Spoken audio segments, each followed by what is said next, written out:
আসসালামু আলাইকুম, আশা করি সবাই ভালো আছেন। আলহামদুলিল্লাহ আমরাও ভালো আছি। তো দেখেন পাশের বাড়িতে ঘির আর কি পুকুরের মতোই। তো দেখেন মাছগুলো কত সুন্দর ফ্রেশ মাছ নিয়ে আসলাম পুকুর থেকে। পুকুরের মাছ খেতে অবশ্য ভালো হবে।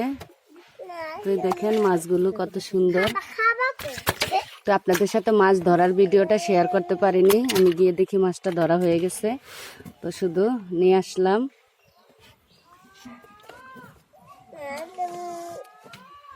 তো এই দেখেন। আর হ্যাঁ, সবাই প্রবাসীদের জন্য দোয়া করবেন। কাতার, দুবাই, ইরান প্রবাসীরা ভালো নেই, তো সবাই দোয়া করবেন প্রবাসীদের জন্য। তো এর মধ্যে কাতারে আপনার ভাইয়াও আছে, তো একটু আতঙ্কে আছি, ভয়ে ভয়ে থাকি। সবাই দোয়া করবেন যাতে খুব শীঘ্রই পরিস্থিতি ঠিক হয়ে যায়। কি আর করব বলেন। এখন আমি হচ্ছি দেশে, আপনার ভাইয়া হচ্ছে বিদেশে। এখন দুঃখ করা ছাড়া, আফসোস করা ছাড়া আর আল্লাহর কাছে দোয়া করা ছাড়া কিছু করতে পারতেছি না।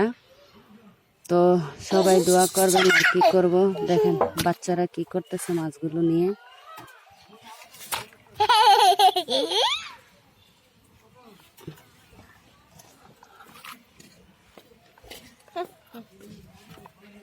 ব্যথা পাবে তো মাছে।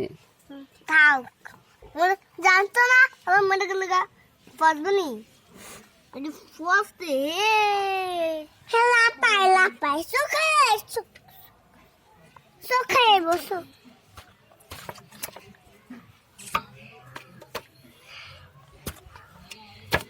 এখন মাছগুলোকে কেটে নিব। তো কাটাকাটি শুরু করে দেই। ভালো থাকবেন, সুস্থ থাকবেন। আল্লাহ হাফেজ।